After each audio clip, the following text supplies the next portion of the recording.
denying COVID is really advancing the COVID virus. And I know this is a politically charged environment right now, and somehow COVID has become a political issue, which I've never heard of a virus becoming political, but in this environment it has. But if you deny the problem, then you will never solve it. We're not the United States of denial. We have never been a nation that has excelled because we refuse to admit the problem. We admit the problem, and then we overcome the problem. If we do not, as a nation, acknowledge the COVID viral increase, it is going to continue. Those upward numbers don't change on their own. They only change when you change them. That number keeps going up unless you bend the curve. The bend doesn't happen naturally. The bend happens when people change their behavior and actually reduce the transmission rate. So you look at those numbers in those states, those upticks are just going to continue.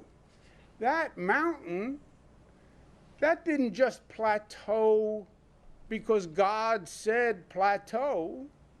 It plateaued because we did masks and social distancing and close down and all those activities and testing and tracing. That's how we bent the curve. If we are in a state of denial, you're going to see that curve continue to go up. Now, how do you bend the curve? We know how to bend the curve because we did it. You have to be aware of it. You have to admit it. You then have to take action, and you have to be committed to it. And it starts at the top with leadership. The President said over this weekend, if we didn't test so much and so successfully, we would have very few cases. Okay? Think about that for a second.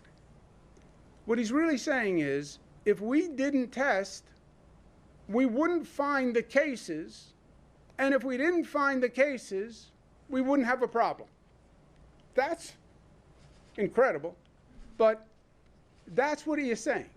Okay, so let's just extend that logic.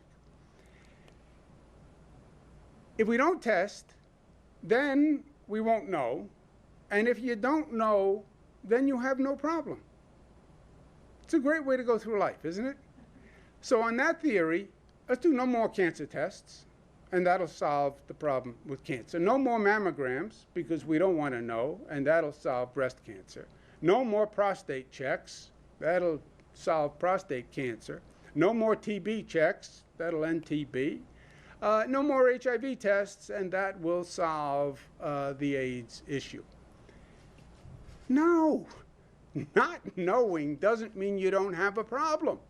And in this case, if you do not admit it, and if you don't confront it, it is only going to increase. We know it has to be done because we lived it here and we did it here.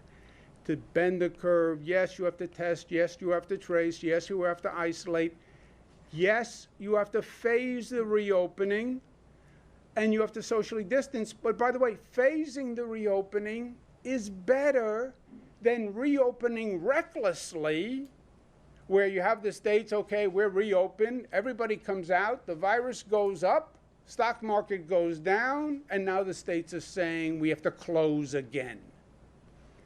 A phased reopening is better than reopening and closing. That is not just a premise, it's been proven by the past experience. Look at the states that reopened recklessly and are now closing again. Who did that help? It actually set us back. So, Mr. President, don't be a co-conspirator of COVID. Do one simple thing. Acknowledge to the American people that COVID exists. It is a major problem. It's going to continue until we admit it and each of us stands up to do our part. If he does not acknowledge that, then he is facilitating the virus. He is enabling the virus. How did this become a political statement? This is common sense. And let the president start by sending that signal very simply. Just wear the mask. I've been asking him to do it for weeks. Just wear the mask and say to the American people, this is real, and it's a problem, and we have to do our part. We started masks April 15th. First state in the nation to start masks. They make a difference. July 4th, true patriots wear masks. True patriots are New York tough and smart and united and disciplined and loving.